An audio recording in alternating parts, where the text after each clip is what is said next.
Hi, everyone, and welcome to the Brim Fishing Project. In this episode, we are headed north of the border to Queensland with the guys from the ABT to review the 2024 Samaki Brim Queensland Open.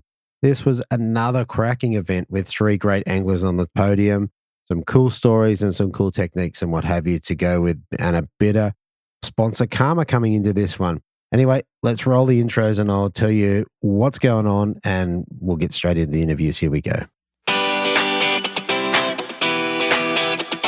Welcome to the Brim Fishing Project. This is where you need to be every Tuesday to find out all the latest tips and tricks to help you target brim on lures.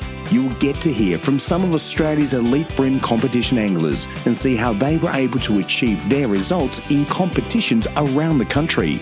Now, here is your host, the 2019 Hobie Kayak Fishing World Champion, Andrew Deeth.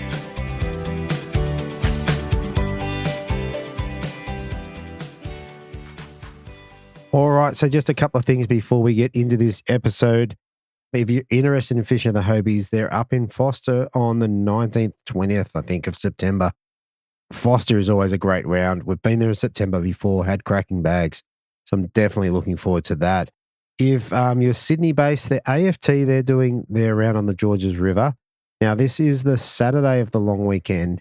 Now, it will be a capped field, so if you're interested in getting on that, I suggest you jump onto it. Entries are out now, and it's a great little event. And if it's your first kayak event, really, really good place to start.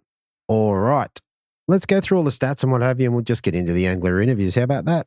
So, 1st of June, we had 28 in the fish activity wheel with a major bite period at 5:42 through to 8:12, a minor bite period at 12:30 through to 2 p.m. Low tide was at 9:42 at 0.4 of a metre, running up to a high tide at just before 4 p.m. at 3:58, which was 1.5 metres. Sunday, slightly better in the fish activity wheel. We've got 44 with a major bite period at 6:31 through to 9:01, minor at 1:05 through to 2:35. Low tide was at 10:31 at 0.35 of a metre, running up to high tide at 4:54 at 1.66. Okay, let's get into the angler interviews with the in-form Luke Rogan. Here we go. Okay, so first up in a third position, dropping 5 fish for 3.192 on the Saturday.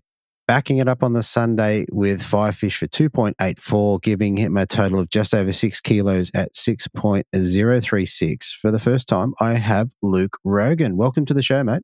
How you going, Deethy? Mate, I'm good. Probably not as good as what you were after the Open, mate. That was pretty good going. No, I was pretty happy with my efforts. Definitely. We were talking before, so on the day one, looks like you ended up in third place overnight and then carried it through for the whole comp. Yeah, well, after day one, I'd had a pretty decent bag and I was like, that's not too bad. So it's just like I had a really good day one. If day two was like that, yeah, I was just on fire. Yeah, well, that's what we're saying. All right. I think we're going to get into it now. We spoke before, you didn't really get a pre-fish. So let's run into day one and give us a bit of an idea about how your day was and how you went about catching your fish. Well, I had some dramas with my boat, so I started just fishing around Sovereign Island. I went into a couple little canals that I know in there and I just found fish straight away. And then I probably had my bag, I don't know, it was pretty quick. I think I caught 3 fish on 3 pontoons at one stage and then went to another one and caught another one and then just literally just upgraded all day. I got to the point where I actually stopped logging because it was taking too much of my fishing time. Yeah, right. Okay, so what did you focus on in terms of starting with plastics, hard bodies, crabs? What were you throwing at them? Well, I started with a plastic because I know some little areas where they kind of hang out sometimes. But they just didn't want to eat it. I think the tide wasn't quite right. There wasn't enough run yet, so I went over to the crankbait. I was just throwing a little Imikatsu wasp. Right. Just crankbaiting it down the edges of the pontoons and they were just climbing all over it. I probably stayed in the canals for about 2 or 3 hours, and because I just kept catching fish, but I couldn't catch any bigger ones. Sure. And then I went outside and I fished the outside wall, and I've got a couple little spots there and caught one more upgrade there. And then the tide had started to push in a bit more then, so I went over to one of the flats. There's some flats across from the canals there. I was just throwing bait minnows around and I caught a few more out there. I probably caught 2 of my best fish out there, actually. I probably should have stayed there, but you know, when I was catching so many fish in the canals, I was like, oh, the big ones are going to turn on. Yeah, right. They've got it. But they were just all big. They were all the same size. It was really weird. Like, I think I had like a bag of 30 forkers, and I think another one was maybe a 32 forker. Yeah. Like pretty early. Yeah. And I was like, that's not a bad bag. At the end, I ended up having to, I caught that many around the same size that I was just actually put them on the beam, like the cull beam. Yeah. Just because like I was catching fish that were 30 forks they were way heavier than a 33 forker. So I had to kind of work out the areas that I wanted to fish to catch the fatter fish. It was really odd. Yeah, right. If we can go back to the Imakatsu wasp, if you're fishing pontoons, are you tuning your lures, or how are you fishing them? You're running them down along the front, the side of a pontoon, or what's that look like? Yeah, I'm tuning them so that I can run them under the pontoons. I mainly fish the front side and one of the edges, depending on the current flow. I normally have two rigged up, one going left, one going right, but I keep losing them. So I thought, no, I'm just going to run one today, because you'll either fish to the left really good or you fish to the right really good.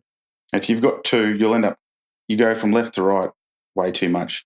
So I just sort of persisted on the one side, and they just kept coming until I lost a few decent fish and my favourite colour lures. Oh no, colour wasps that I had. So I ended up I had to actually tie on the old Camden Tiny. Okay. Yeah. I put that on and I just kept catching. It didn't matter what I had on. If I was just getting them a little tiny bit underneath that pontoon, they were eating it. So they were eating it. Okay. And on the day, was it the slow roll or a twitch pause, or how'd that look? On that day, it was a super slow roll, like super slow roll with just one pause halfway down the pontoon, and then just super slow all the way to the end. And you just sort of get it to the end, and you can just sit there and just twitch it, and it's like this. You can just do like an erratic twitch at the end of the pontoon, and they'll just come out and nail it. 90% of the time, they'll either eat it. If you on the slow roll, they'll either eat it like when you do that first pause halfway down the pontoon, because they just must see it there, and I think they come from the back of the pontoon. I'm actually pretty good at tuning them, so I can get them to go way back there. But yeah, right. It seems to be when they come out the end that you're sort of sitting at, they're like, okay, I have to eat this now, otherwise it's going to get away from me. So they just jump on it. Yeah, nice. I think it's an exciting way to fish. What about lines and leaders? What do you like for the canals up there? It just depends on the water quality, but like I normally throw straight through, either 5 or 6 pound. I think I've got 2 rods rigged up. One's got 5, one's got 6. I don't go any lighter than that when I'm crankbaiting, because I'm tuning it to go right underneath, and the amount of time that I'll just get done straight away because the line's under there. If I threw 3 pound or 4 pound, I'd probably catch some really good fish. But I don't know. In my head these days, I'm like, I'd rather hook them and land them than lose expensive lures every cast, because when the big ones are on, they just take them and you don't get them ever back. Right. I like it. And look, with 5 or 6 pounds straight through, you can put a fair bit of hurt on them too. Yeah, well, I fish fully locked drag. No, right. There's no drag. The only time I loosen the drag off if I get one out, because not only that, but same deal. Like there's so many mangrove jacks down there. It's just, and they love it when you crank, like you tune in your lures under the pontoon. So yeah, nice. All right. Now the Imakatsu wasp. Do you have to upgrade the hooks on those, or they come okay with standards? No, the standard hooks are pretty good, but normally after a session or after 2 or 3 fish, especially if they're good, they just rat shit. So I just put decoys on there. Just I think size 12s I chuck on there. Okay. So solid. All right, then you moved out to the flats, and you would have had some fun on bent minnows, I'd imagine. I did, because I don't know what the go was, but I don't know if everybody else was in the same boat. But the fish were just biting. I have no idea what the bite periods or anything were, because I just went fishing. It was just one of them days that I thought, it doesn't matter what the tide's doing. I know the place well enough to, when you're in the boat, in your head, you're like, okay, they're either south or north. That's pretty much it. So if you're not catching them south, go north. Obviously, when you're in a kayak, it's a bit different, but you have to just pick a spot and go there. Exactly. And I mean, it probably played into your hand a little bit that the boat wasn't going so well, so you didn't have to travel far anyway. Well, that's it. I used no fuel in 2 days. How good is that? I think think I put $200 worth of fuel in, and I think it's still in my boat. Okay, this is a good thing. All right. What else did you? So you got them on bents and imakatsus. Did you get any other fish throughout the day? Did you get any on plastics or vibes or blades or anything else? I threw crank crabs for a while. Yep. I got a couple of good ones on crank crabs. Other than that, I don't really like. I had a plastic tied on all day, but just I wanted that switch bait so that if they were not going to eat the crankbait, I could just chuck the plastic around. But they just didn't seem to want it. They wanted that. They were just eating bait fish. So I think when you're on bait fish, you're on bait fish. Yeah, so just a good profile for it. All right, well, let's have a look. So, look, it was enough to bring you back in with a pretty decent bag for the Goldie of 3.192. All right, let's move through to Sunday. Tell us about Sunday. How did that play out for you? Oh, same deal. I had plans on sending it to the moon because I've been catching them real good bags in local comps. And I thought I'd fix the boat. I was up till like midnight trying to work it out, what was wrong with it. I replaced every piece of fuel line, you name it, I replaced it thinking, yep. And then I took off in the morning and it took off, no worries. And then it just died again. Ah. Yeah. So I was like, righto, the canals are my local canals in Raby Bay there. Yeah. So I thought, because they're local though, I haven't fished them in a long time because I used to fish them so much. But I went in there, just cruising around, just went to my local haunts that I used to catch good fish in. Like I've caught probably some of the biggest bream I've ever caught before in there. Really? Obviously not during comps. Yeah. I think one of the opens about probably 5 or 6 years ago, I remember I hooked this fish that was just crazy big and I got all the way to the side of the boat. I was just about to put the net in the water and it just fell off. Oh. But ever since then, I had this drive to I have to catch that fish, but I haven't caught it yet. Has it got a name, mate? Oh, pretty much. But put it this way, I used to catch like bags of 40 centimetre fish all the time. Like every time I'd go there, they'd all be massive. This thing was way bigger than them. Really? That's an outlier, man. Yeah. I think he's just a big resident, and I happened to get him to come out one time, and that was it. He just came up and laughed at you and went home. Oh, and my hooks were like non-existent anymore. He just crushed everything. Yeah. So, fair enough. All right. So how'd you go in there? Like, did you get plenty of fish or was it a slow day, a good day? How was it? Look, I ended up just crankbaiting the edges again. I got some small fish earlier on, and then throughout the day I was like, I started throwing plastics around, just lightly weighted, just got gulp crabbies, like virtually no weight on them at all. And I was just throwing it into doing the old suicide cast, because if you do the suicide cast, we all know that that's where they like to eat it. Yeah. And I landed a couple of good ones. And then the sun came up and I went back to the crankbait and just started catching again. I did have some really good opportunities in there because there was some real good fish in there, but I couldn't get them to stick. So yeah, right. But that's fishing. So yeah. And in those canals, is there much current in there? Are they pretty still, or how's that sort of look? No, so where McEwen and a few of the other boys were fishing down the main stretch, that's probably where the current is. It's a pretty decent sized canal system. Like I was able to fish one section all day. Yeah. Okay. Yeah. On a left, you know what I mean? Like, and I didn't see anybody else until I went out into that main stretch. Right. Which I normally fish the main stretch, but I seen other people and I was kind of like, well, I'm just going to go do what I do, which was a bad idea because they caught really good ones. Oh, your bag wasn't too bad. The other thing I was going to ask is when you're fishing, if you go from crankbaits through to plastics, do you go to braid leader? Yes. Yeah. Yeah. So on my other rods, I'm running just Torre sea bass. Yeah. I think it's maybe 8 pound. So it's I think it's a 0.6 or something like that. I don't like the super thin stuff. It just wind knots real bad. Okay. In any braid. But that's just my personal emphasis. And I run a few different leaders. I'm not sure which. I think it was Torre Super Hard. Okay.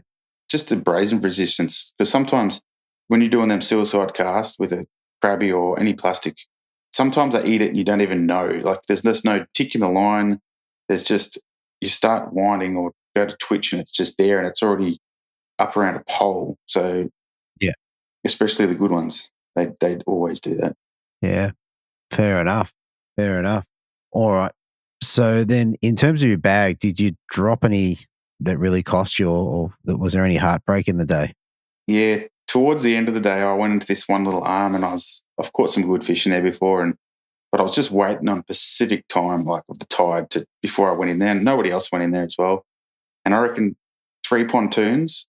The first cast, I hooked a real good fish. Pretty much by the time I seen it, just dropped off. I have no idea what happened. Oh. Just fell off. And I was like, damn. So I was a bit ropeable about that. And then I was like, oh, next one. I had a real big one followed out, and he had a real good bite at the back of it. Same deal. I just like pulled it out of his mouth. And then I got roasted on the third pontoon. So. Oh, no. Yep. Okay. So definitely some chances. Oh, yeah, that's 3 chances right there that they may have made a break. Look, McEwen had a pretty good lead. Yeah. So I just needed that one big kicker, and it probably would have put me up there a bit better. So. Yeah, I was going to say, I think you bet a decent fish, you would have gone up into second. First place, you needed a few. So. Yes. Yeah. All right. That's the canal system that it can happen in. So. Okay. I just have to keep going. Oh, never mind. In any case, mate, third in any open is pretty awesome. Mate, was there anything else in the fishing before we move along? No, that's about it. I think nothing wasn't really crazy, except for just the amount of fish that I caught on day one was just, I still can't get over it. It's probably the best session I've had for years. Yeah, that's great. It's good to have it in a comp, hey? Yeah, it never usually happens in a comp. Exactly. All right. So let's have a look at it. You ended up in a third place with over 6 kilos, so that's pretty good going. What did you get to take home for third place in an open? It was actually pretty good. I think I took home 2,000. Wow. Yeah, pretty good payout. That's Yeah, well, it's good like that. Definitely. All right, mate, I reckon that's awesome. Mate, before we head off, is there anyone you want to give a shout out to or say thank you to? Yeah, obviously my lovely wife for letting me do what I do. Also, Fish Tech Solutions, they've been looking after me for a few years now. I've got all the best gear that I possibly want, edge rods, and yeah, they're great. They look after me. So, yeah. Nice. Very good. All right, Luke, mate, thank you so much for coming on. I will bump into you up on the Gold Coast, probably before this comes out, but either way, I'm going to see you. So I look forward to that. And, mate, yeah, thanks again. And I'll talk to you soon. No worries, easy. Thanks, mate. All right. So fishing.com.au, your one-stop bream lure and tackle shop. Pick up the latest tackle, including Muscle Vibes, Cranker Crabs, OSP Bent Minnows, Z-Man Plastics, Eco Gear Lures, and Daiwa Rods, Reels, and Tackle. Same-day shipping. Shop where the world champion, the Australian champion, and the current ABT champion shop. Fishing.com.au, in-store at shop 1829 Kiora Road, Miranda. All right, so jumping on the page, we're still in our winter bite, and we've got the Outback Brimmer Baits Little Mussel, as well as the original mussel, the muss. So definitely worth a shot while we're in the middle of this winter bite. We've got the new Berkeley Gulp Salty Nipper.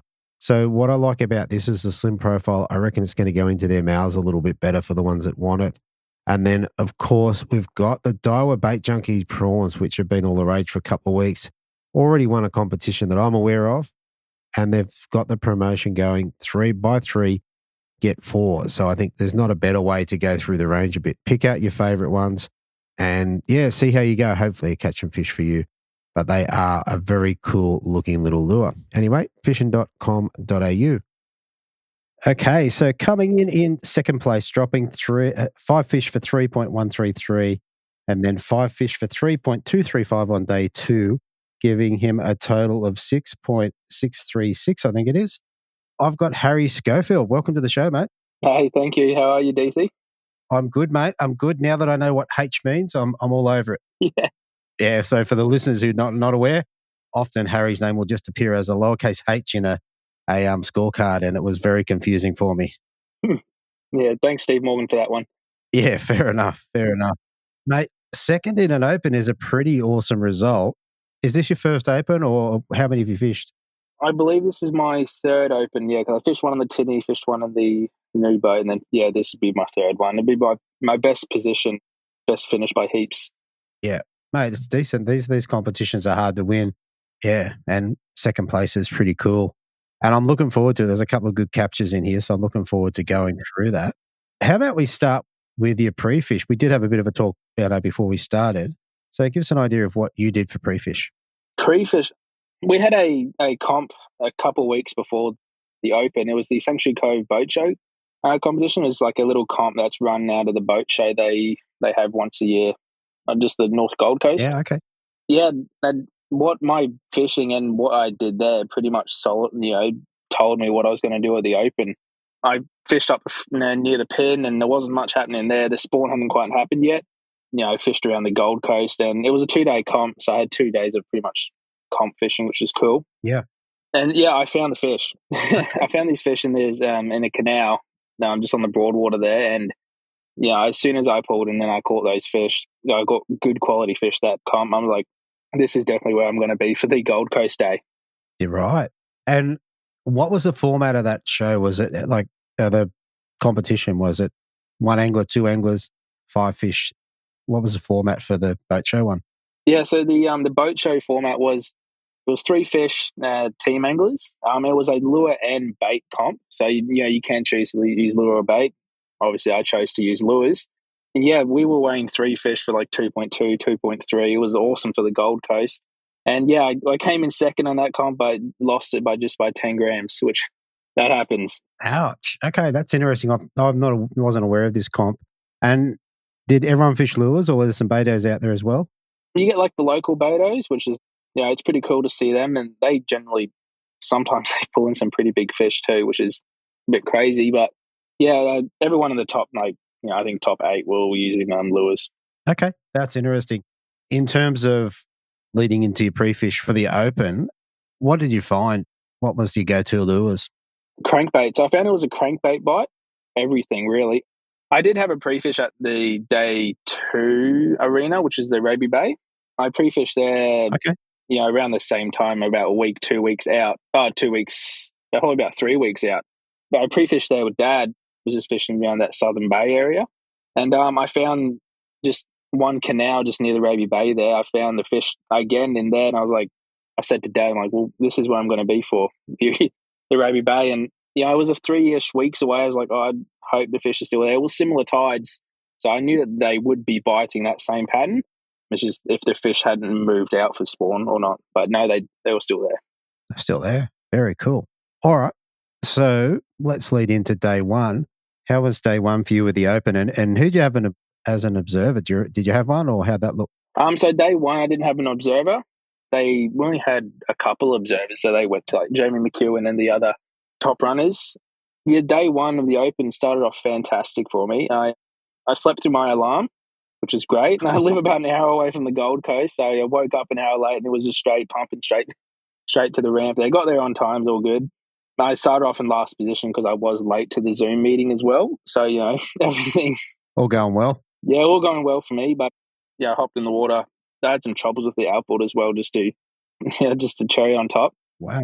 But got underway, got fishing. I pulled up to my first spot, which is the first little canal system, which I stuck in all day pretty much, which is the Holywell Canals, which is it's like a way in, one way out little system on a little canal on the Broadwater there, just like in the bottom of Sovereign Island. Okay.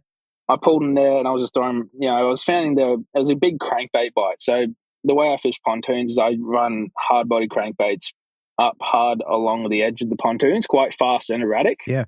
Now I find that it's more of a reaction bite than just a feeding bite for the brim. Yeah. So they climb all over it, which is awesome.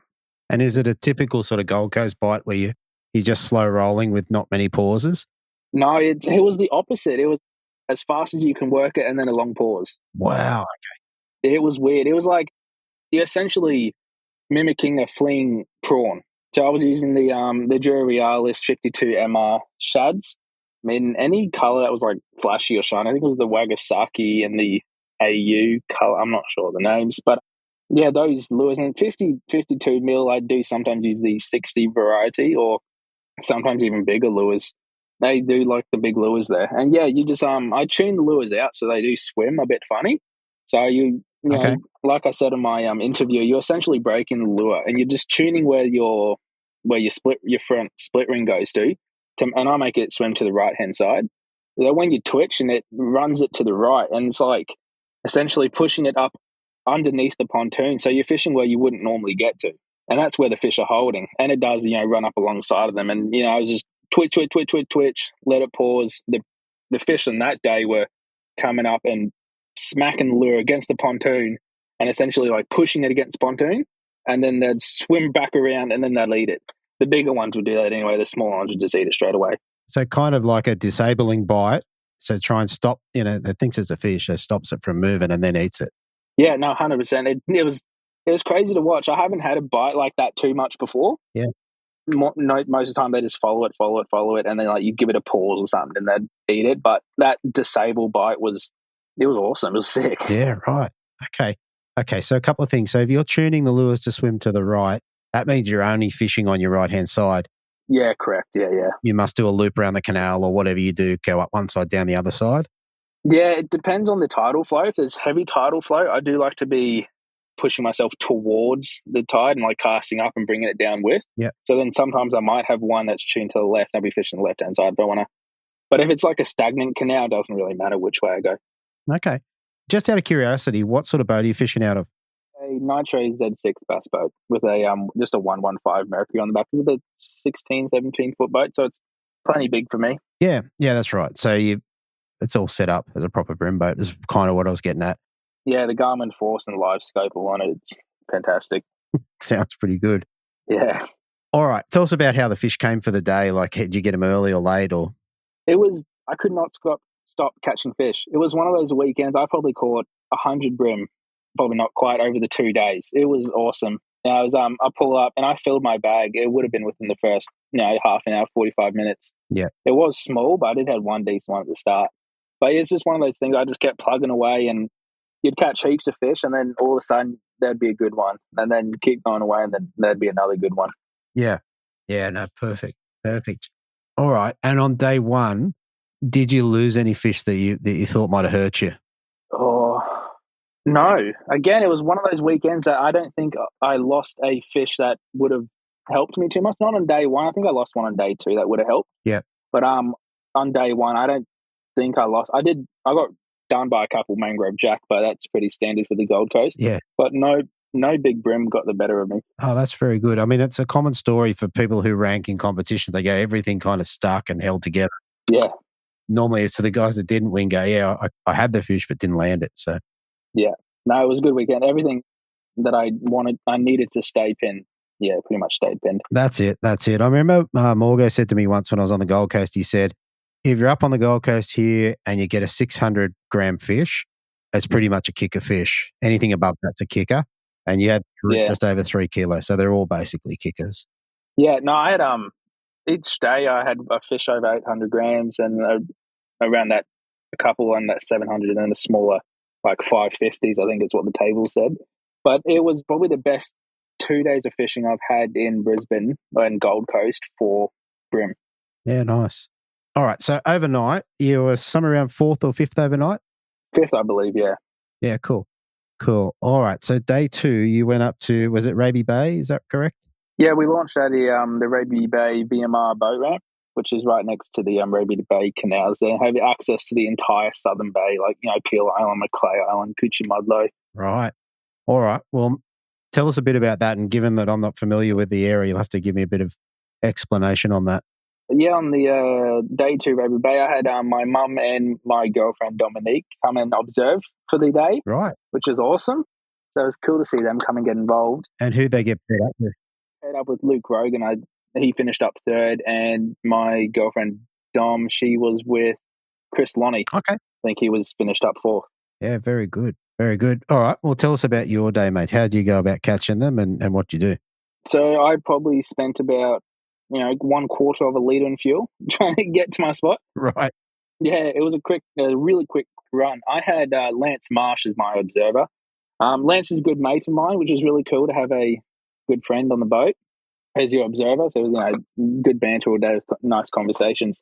So I went to the Raby Bay canals, but not the main set. There's 2 sets in the Raby Bay canals. There's your ones on your left as soon as you pull out of the boat ramp, and then you got one tucked away in the back that not many people fish that I've seen. Right. And that's where I found the fish in the previous weeks on my pre-fish. Yeah.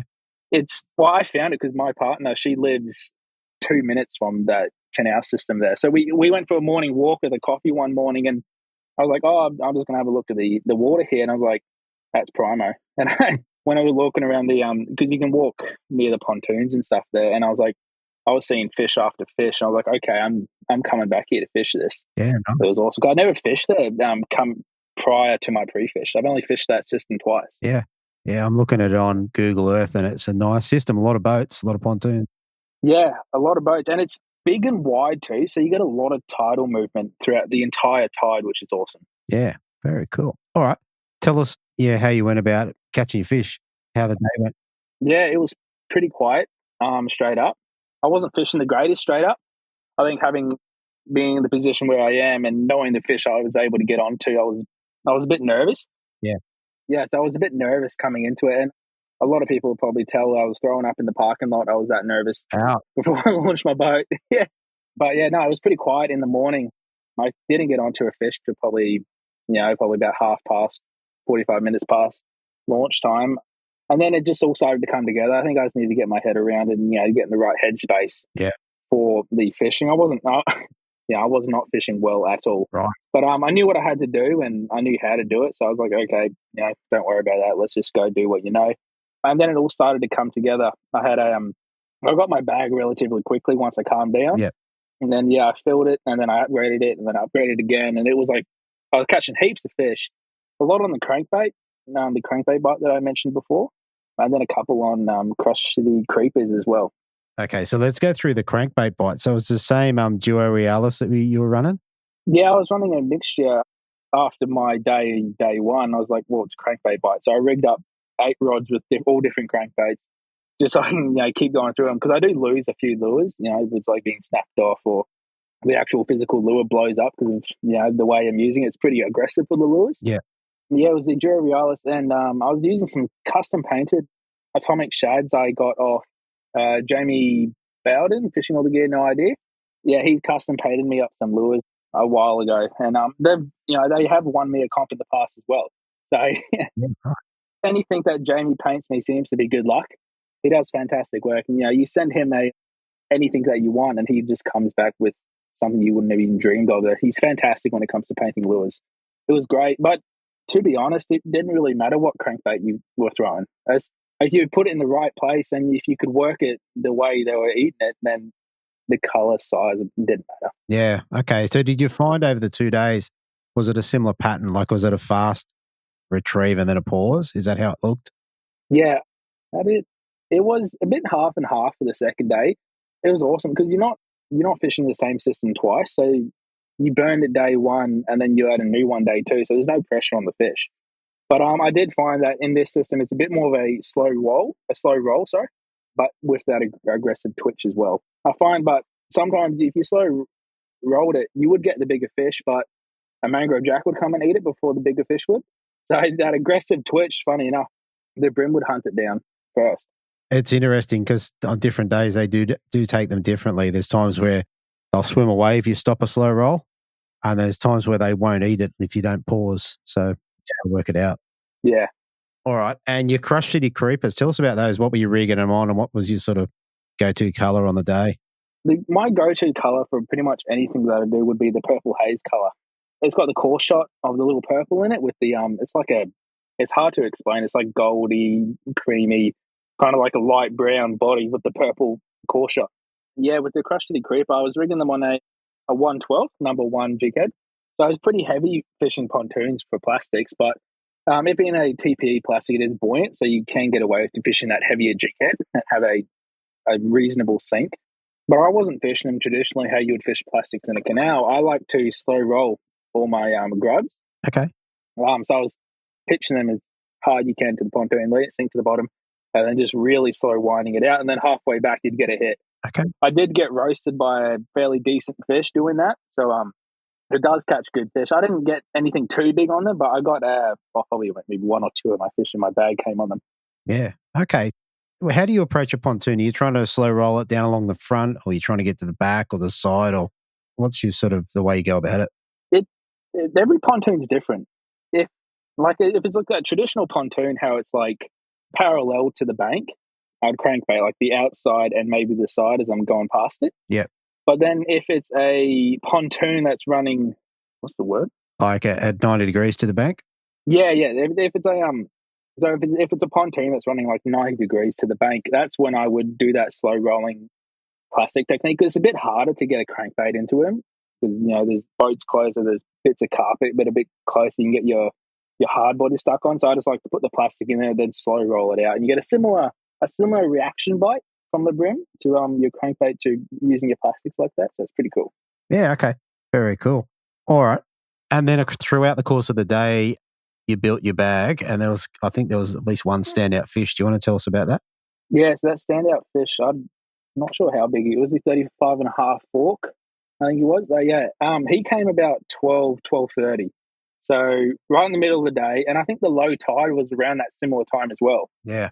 So it was a quiet period in the day for me. Once it got the sun up, low tide, really clear water in there. So the fish kind of shut down, and I was like, oh, there's not much I'm going to do. The fish aren't really chewing too much.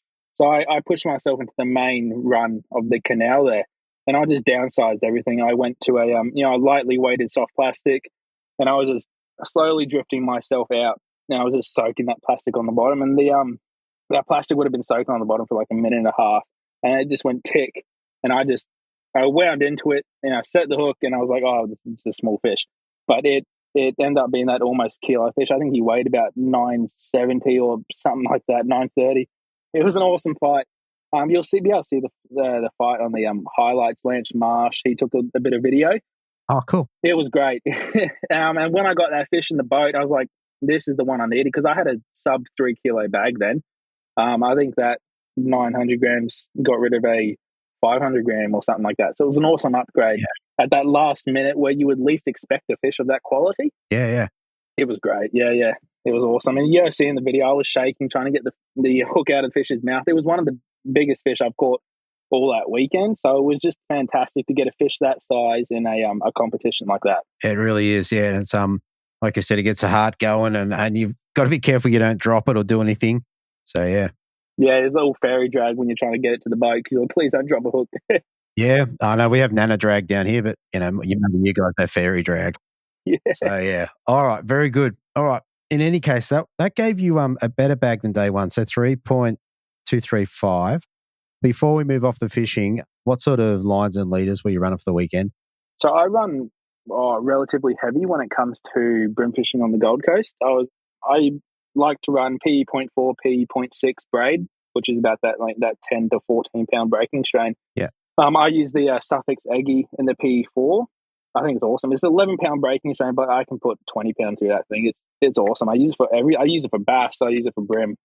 It's good stuff. And then I just use a 8 pound leader, which is in the 8 pound Suffix and Invisalign, I believe it was, leader. Yeah. And then the main rod I was using was the 6'6", 13 fishing Omen light. The best way to describe it is it's almost like a Miller Rods brawler, where it's really tippy but got a lot of back end, but still quite light. And I love that fish when I'm fishing like the bigger 52 mil crankbaits, because it's got enough tip that I can manipulate them and move them and cast them and feel.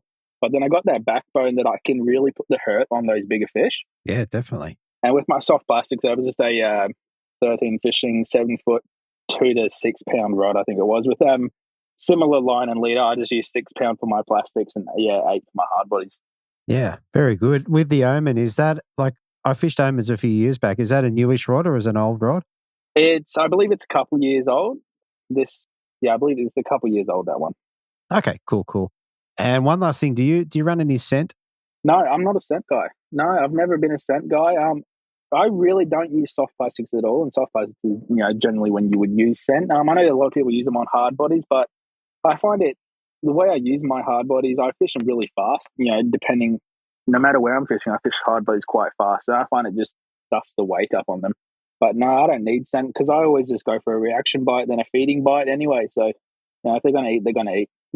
Very cool. Very cool. All right, mate. Second place, you must have been cheering.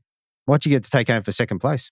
Yeah, second place. So it was $2,500 in cash. Wow. Which is awesome, because I needed a new lithium battery for the electric motor, so that gets that paid for. Yeah. Which is awesome. Yeah.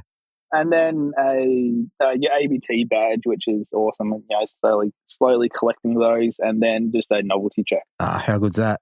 How good's that? All right, mate, that is fantastic. Mate, one final thing. Is there anyone you want to give a shout out to or say thank you to? Yeah, I'd like to say thank you to my mum and dad and everyone like that for always helping me out and being my biggest supporters. My girlfriend Dominique for coming out and observing. It was awesome seeing mum and my partner getting observing is pretty awesome. Dad's done it in the past. He was busy that weekend. Yeah. Rapala, BMC Australia, they're awesome. Fantastic company to work for. Everyone there, you Mick Horn, Tim Morgan, a bunch of legends in the office. I've learned so much of them just being there for them. I've been there for them for 6 months now, and the amount I've learned by just standard work conversation is fantastic. And always big thanks to Steve Morgan and Nicole, the ABT crew. I love the ABT events. I've been fishing them for a couple of years now, and it's awesome. The best comps run in the country by far, and they smoothly run. It's fantastic. I love it. And big thanks to Lance Marsh and Kerry. Kerry, thank you for your lucky cookies that you gave me. Without your cookies, I wouldn't have been able to catch that big fish. That one's for you, Lance. There you go. Lucky cookies. Yeah. Very good. That's a first for the Brim Fishing Project. Yeah. No. Oh, mate, that is fantastic. Look, it's been great talking to you. I know you listen to the show, so I really appreciate that. And, mate, I know for sure we are going to speak again soon. Awesome. No, thank you, DC. Thanks for having me on. No worries. Thank you. All right. If you're in the market for a new fishing kayak or looking to make some upgrades to your existing kayak or possibly looking at fishing kayak fishing tournaments, then HWS is the place to go. They have a full range of Hobie kayaks and stock the latest kayak accessories and are really dialed in when it comes to the best kayak fishing setup for the casual fisher and the tournament angler. hws.com.au, in-store at shop 3/638 Pacific Highway, Belmont. James offers free delivery on Hobie kayaks across all Greater Sydney, Central Coast and Hunter. Now, this time of year, there's been a lot, as we start to get back into the warmer months, there'll be a lot of people that would have hung their kayaks up for the winter and gone, we'll get back into it in summer. Well, now is the time to look at some of the maintenance. And if you jump over to James's page, hws.com.au, they've got all the accessories in for upgrades and repairs.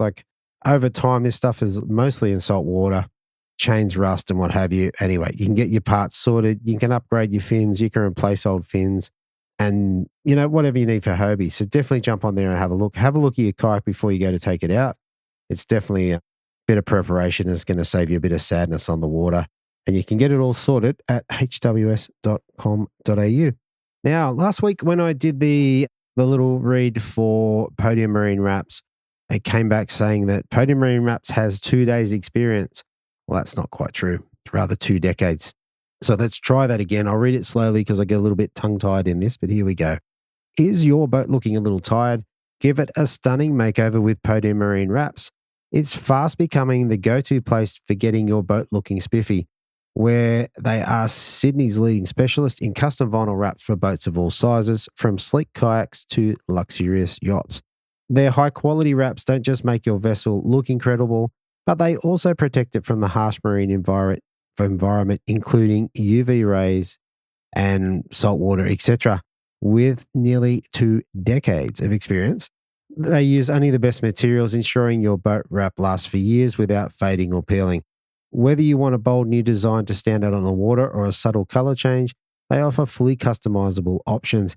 And with fast turnaround, your boat can go from looking drab to fab in just 1 day. They've wrapped boats from top anglers and everyday enthusiasts alike because they know when your boat looks good, you feel good. Ready to make a splash? Visit podiummarinerapps.com.au to get started. Podium Marine Wraps, where quality meets creativity on the water. Now, what I do know is in speaking to Corey a couple of times over the last couple of weeks, he's done some more deals with some graphic designers and what have you. So you can get some really awesome images and stuff on your kayaks, as well as kayaks, boats, etc. So you can get your everything wrapped up and looking very, very cool. So what I suggest, if it's in your mind to get your boat, kayak, yacht, whatever wrapped, reach out to Corey at podiummarinerapps.com.au to get the ball rolling. Get it done before summer while your boat might be off the water. Yeah, you'll go out in style. How good's that? All right. And finally, in first place, dropping his 5 fish on day one for 3.567, backing it up with a bigger bag on the Sunday of 5 fish for 3.805. giving him 10 fish for 7.372. I have Jamie McEwen. Welcome back to the show, mate. How you going, mate?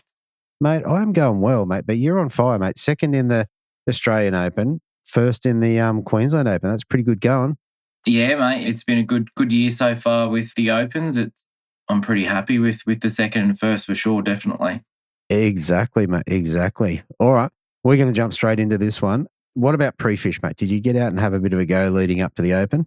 Yeah, mate. Yeah, so I hadn't fished on the coast since the Queensland Team Series comp. So I used that as my pre-fish for the Gold Coast. I was just going to do the exact same run for the Gold Coast day, which was going to be the first day of the 2-day event. So I thought on day 2 was going to be up in the Moreton Bay. And I've been working on a few spots up there that I've not been able to fish yet just because of weather and all that sort of thing. So I went up there and pre-fished those spots, the sort of more eastern side of the Moreton Bay, all deep water spots, which was right in the hitting zone for this time of year. And yeah, I went up and found plenty of really good fish on pre-fish day.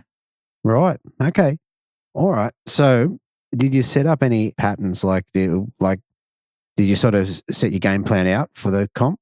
Yeah, mate. Yeah. So obviously the first day I was just going to be cranking pontoons and fishing the canal sort of pattern that we have a lot of here on the Gold Coast. And on the second day I had planned the pattern that I found was schooled fish, deep rock walls, deep structure, all crabs, heavy line, that sort of thing. All right. Let's roll around into day 1. So first day was out of Paradise Point. Tell us about your day. Yeah, okay. So I had Lance Marsh with me as the observer, and we did it's not a huge run, did a bit of a run up towards Jacob's Well and fished the canals up there. Right. Yeah. So okay. How far is that in travel time? Paradise Point's probably at least 20 minutes, I reckon. Yeah, okay. Yeah. Just depends with the tide, whether you can, if the tide's low, you have to stick to the channel. If the tide's up, you can sort of take a few shortcuts in around behind the mangrove islands and that sort of thing. So, okay. Yeah. All right. Well, tell us about how your day went. How'd you get them? Mate, I was cranking the pontoons pretty much. I didn't fish top water. It was a miserable day. It was blowy, but it wasn't like uncomfortably windy, and it was just overcast. You were expecting it to sort of downpour with rain any minute, which never come. But it was just one of those sort of overcast, miserable sort of feeling days. But mate, the fish were on. Like I reckon I had 5 fish within 10 casts. Anyways, I had my bag, I reckon. Wow. Wow, that's a great start to an open. Did you get any size straight up? I think the first fish I caught was probably that sort of low 30s. So it was a good fish. I thought to myself, that fish would still be in the bag at the end of the day. Okay, fair enough. In terms of cranking, what were you running and how were you working the pontoons? So I was just using the Kansan again, the same one as I have been using for ages. So the zip bait and just 6 pound leader and just working the front edge of the pontoon. And I was working them over a bit more than what I usually do. Like I was probably doing the front edge and the sides as well, mostly just because it's not a massive sort of canal system up there. And I wanted to make sure I just dredged it because I knew I didn't have to be back there the second day or save anything for the second day. So I'd crank as much of it as I could, and even threw I got a couple of fish on gulp crabbies even that were sort of throwing them up in behind the pontoon area. Yeah, right. And were you finding if you were having, say, 2 or 3 casts at the pontoons, I assume you were getting them sometimes on maybe that second, third, fourth cast? Yeah, so even catch one at the back of the pontoon on the walkway with a plastic or whatnot, and then catch one at the front, and then go around the side, and they're on the back side of it. They sometimes sit on the back sort of pylon on the corner of the pontoon, so you run your crank past that as well, and you'll pick one up there as well. So, yeah, it's not always a good fish or one that's you're not going to get 3 750 grammers all the time. But yeah, you might get one that goes in the bag out of the 3 casts. So, it was good. Yeah. Look, in talking to the other guys, it seemed like it was a day where the fish were definitely on the chew. Yeah, it was one of those days where the fishermen's conditions weren't so good, but for some reason, like the Gold Coast I don't reckon the Gold Coast has fished that well in consistent bags over 3 kilos for ages. Like I thought going into day one, 3 kilos or just over 3 kilos would have you pretty much in first place. And it ended up being 3.5 kilos needed to be in first place. And there was a whole swag of bags that were over 3 kilos after day one. Yeah, that's right. Yeah, no, it was quite impressive. All right. So basically, crankbaits, a couple of crabbies. Was there anything else? Did you throw some crabs around at all? No, mate. No, it was a really basic day. Hey, it was just that one sort of pattern that worked for me in the Australian Open as well, just the cranking of the zip bait. And yeah, it was just a matter of just churning through the fish. As the Sydney Open, the Australian Open, like it must have been 40 or 50 fish sort of caught throughout the day.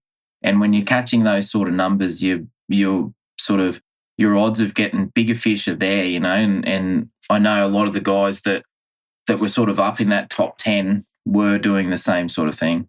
Yeah, right. Well, there you go. All right. So, mate, that was enough to bring you back, I think, pretty solidly in first place. A cracking bag of just over 3.5 kilos. Yeah, I think so. I was back with probably half an hour to go, I reckon. I think Chris Lonnie was sort of just in front and Luke Rogan was just right behind me. So there's probably a dozen pontoons just sort of out the front of the boat ramp from where we start from. There was a few guys there. Mick Slade from up in Rocky was there, and I talked to him all the time. And so, mate, we were literally just like drifting along there, mucking around. He caught a couple of fish and he was throwing crabs at a pontoon and I was cranking the same pontoon and that sort of thing, and we were catching fish. And he left and I said, "Oh, we've got a faster boat. We don't need to leave right now. We can do a couple more." And literally it was the last pontoon and I pulled the 34 forker out, which bumped me from just over 3 kilo to 3.5. That put me in front. So that. I think that was like 6 or 7 minutes before we had to be back there. So that's crazy. That's crazy. Well, there you go. That's the fast boat advantage, mate. Yeah, mate. Yeah. Yeah. That was the last fish I caught with the last cast. And yeah, it took me from second into first place, which just gives you that confidence going into day two. Yeah, very cool. Very cool. All right. Let's roll around to day two. You cruised out of the Gold Coast, went up to Raby Bay. How'd that play out for you? You had to change your plans pretty early on. Yeah, mate. Yeah. So I had planned to fish crabs, deep water, deep rock walls, deep structure. And that was going to be my game plan. And usually going into like day two, if I've had a good pre-fish, I'm really confident with what's going to happen. Sort of even after pre-fish, I was talking to Mark Sarek. He didn't fish the comp. And he said, "Oh, how was pre-fish?" And I was like, "Mate, if I'm in with a chance here, like if I can do good on day one, I reckon sort of day two, I'm in with a chance because I had a really good pre-fish."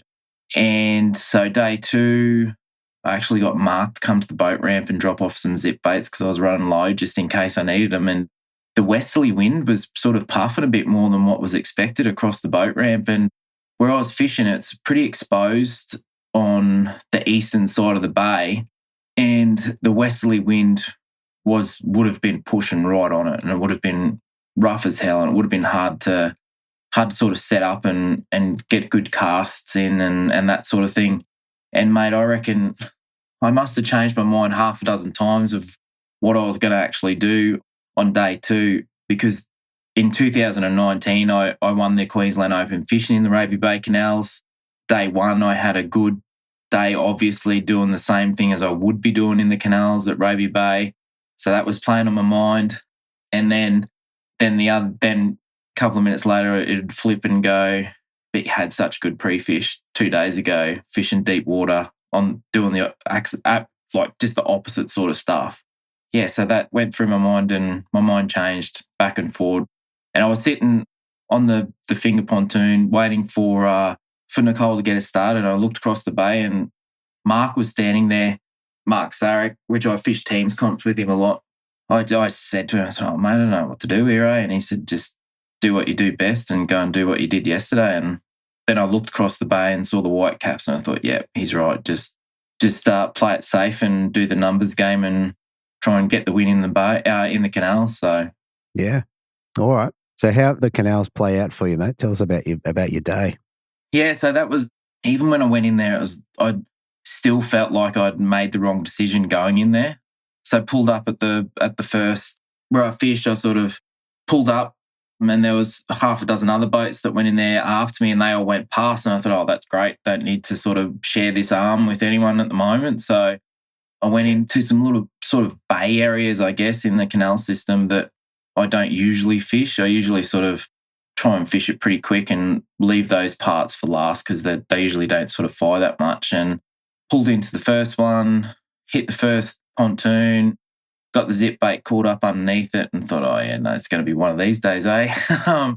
And then through the bent minnow, and it was really cold and like it's not, we still catch top water fish up here in winter, but not, I don't know, it's not something you'd pick up first thing in the morning sort of thing.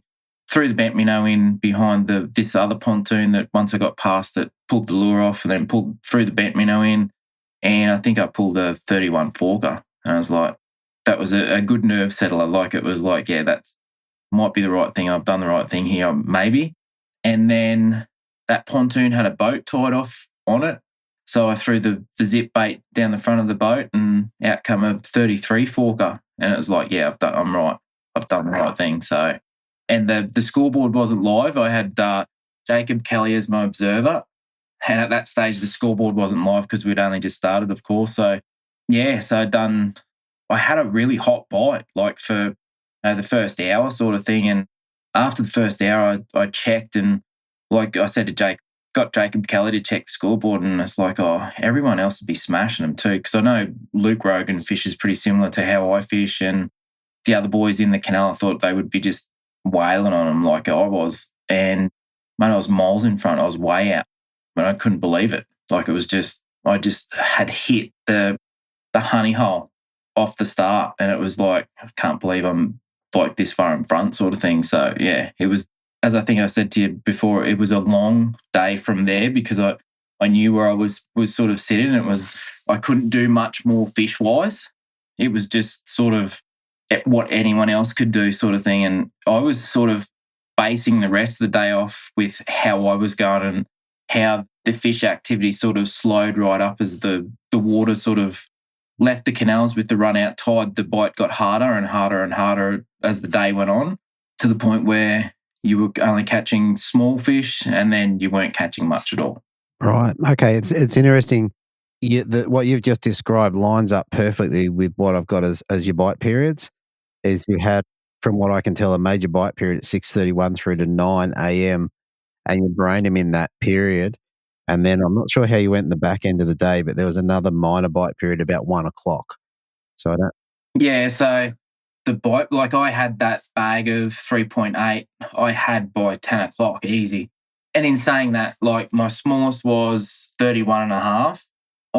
Throughout the day, I reckon I probably caught another bag of 30s sort of thing, you know, like I caught a heap of 30s that I kept measuring them to see if they were going to be upgrades that they weren't quite sort of thing. So I caught plenty of them and plenty of smaller fish to that, but not like how it was straight up first up in the morning. Yeah, right. I mean, look, you had a great comp. You won by, just over a kilo. So your bag of 30s would have got you there. Yeah. I think Morgo worked it out that I only need to get sort of 2.9 on day 2 to actually win it. So yeah, which was pretty good going. All right. So do you get most of your fish on bents or they mostly come on cranks? No, so it was really windy, the Wesley. So it was a sort of a two-pronged attack sort of thing, I guess. Like it was the bent minnow earlier probably was the standout lure. And then when I come out of there and the water was you come out of the little bays and you get into sort of the main arm of the canal system with the wind that was blowing, it was making it a little bit dirty. So the bent minnow bite sort of closed down a bit and then it turned to the crankbait bite again. Okay. So it was more of a, I would say, probably 3 out of the big fish that I caught in the morning sort of thing were all on the bent minnow first up. Okay. Cool. And what sort of lines and leaders were you running for probably over the 2 days? Because I guess they're pretty similar. Yeah, mate. Yeah, so it's exactly the same on both setups. It's the X braid 14 pounds, so the P 0.6 I think it is, or 0.8, and 6 pound leader as well. And that's what I run with the top water, the bent minnow, and the crankbait. Yeah, cool. And your rods, I think your sponsors' rods, I think. Yeah, mate. Yeah. So it was it's sort of a bit of that sponsor karma sort of thing. So it was a Samaki event, and I was using the C12s are my go-to for the cranking of the pontoons. And there's some new zings that we did a bit of a video with Morgo post the event that they've got all those sort of numbers there for anyone that wants to have a look. Cool. And the C12, what sort of rod is that? Mate, it's a 7-foot rod. So it's C12. It's the 7 foot 1 to 3. And it's really light. It's perfect for, like I've said to a heap of guys, like if I was doing kayak events especially, or non-boater or something like that, like you could buy 2 of those and you could throw everything in your box, from a worm hook, aqua to a heavy crab. You could all throw everything on that rod. So it's a rod that you can do everything with, but for me, it's just ultimate for throwing crankbaits. Nice. Very good. Well, mate, so I know you've won one other Queensland Open. Is this number 2 for you? Yeah, mate. Yeah, so this is the second Queensland Open. So yeah, it's getting stronger and stronger every year. We're getting more and more numbers, and yeah, it's getting to, I think we had just over 20 or mid-20s this year. So it's getting up there with numbers and grows every year, just like the Australian Open has been. Yeah, definitely. And like everyone, it's one that everyone kind of wants to win. Queensland Open, Australian Open, they're pretty cool. Yeah, mate. Yeah, it's just one of them ones, mate, where it's just that different format. You know, like our normal qualifier events, they're good, they're fun, but it's sort of the Opens, it's just you and the other anglers. There's no non-boaters you need to sort of think about or contend with or anything like that. Mm. And you have to have your game plan, and you need to, if your game plan's not going to work, you've got to be able to adjust and still sort of do really well with a plan B or plan C. Yeah, very good. There's one other thing that I want to touch on before we move off the fishing. You nearly had a disaster on the way back. Yeah, mate. Yeah. So I came out of the canals at Raby Bay and just sort of come out of the 6 knot zone, and I was actually lucky. I decided not to go across the other side of the bay and just go nice and close. In hindsight, looking back at it now, because come out of the canals, got out of the 6 knot zone, just got up on the plane, and the motor just sort of went funny, sort of shaking feeling. I actually thought I threw a blade off the prop first. Okay. Because that's what it felt. It made a sort of bit of a ting noise rather than a bang noise. And it was just shuddering, like it was something was well out of balance. So yeah, just didn't even really consider anything else but to keep that motor going in forwards, because I could literally don't play with it. Could literally see the start and finish line. So yeah, just kept pushing it till I got that key tag on the board, and by the time I got it there, mate, there was massive plumes of white smoke coming out of every crack that was around the board, cowling and stuff like that. So yeah, mate, I just put it on the trailer and thought, I'll worry about that tomorrow, and that was that. But yeah, now she's now retired, mate, and there's a brand new VMAX show sitting on the back of the boat now. So that winner's check didn't go very far, that's for sure. Fair enough. Yeah. Hey, well, at least you got back. At least you got the winner's check. Yeah, mate. Yeah. No, the open ones, like the money's awesome, and it's really handy to sort of keep you going for the rest of the year and all that sort of stuff. But it's really about getting your name on the trophy for the opens, for me anyways. Yeah, fair enough. All right, well, let's roll around to that, mate. What did you get to take home for first place? Yeah, mate. So it was $5,000 and Jeff, the Queensland Open trophy. and the first place badge, which is the other part that you want that comes with the trophy. So that's what you get. Mightn't sound like much, but yeah, get your name on a trophy that's one of the open trophies. That's what we do it for. The only other thing that sort of gets close to those comps is the grand final. So yeah, the opens and the grand finals are definitely the pinnacle in the brim scene. So yeah, it's been great this year to be up in the pointy end of both the opens so far, and hopefully can carry it through to the grand final in November. Yeah, that's something to look forward to. And what I do find interesting is how many of these winners' checks go straight back into the industry. Like we one hand out the other. Yeah, it's exactly right, mate. Yeah, it's one of them things you've got to be able to. I think, yeah, even though it's a good win, keep doing it. You got to keep spending the money on the lures and that sort of thing. So yeah, the sponsors help out a lot. The shops get a fair whack of the winners' checks as well. Yeah, fair enough. All right, mate. Speaking of sponsors, mate, is there anyone you want to give a shout out to before we head off? Yeah, mate. Obviously, Josh and Kate at Samaki. I think I've been I was trying to work out exactly. I can't actually remember the exact year I joined up with Josh, but mate, I think it would have to be somewhere around sort of the 2013, 2014 sort of era. So I think it probably would be about 10 years I've been with them now. And throughout that time, mate, it's just been a great, Josh is more like a mate than I would say sponsorship. If he was to pull his sponsorship tomorrow, we would still talk and we'd still talk fishing and it wouldn't worry me. And yeah, he's just been great. Nothing's ever been an issue. He gets feedback from me and yeah, it's been awesome. Yeah. And in talking to you now, quite a number of times, mate, you definitely, even off when we're not recording, you love the gear, you like the rods and what have you. It's very cool.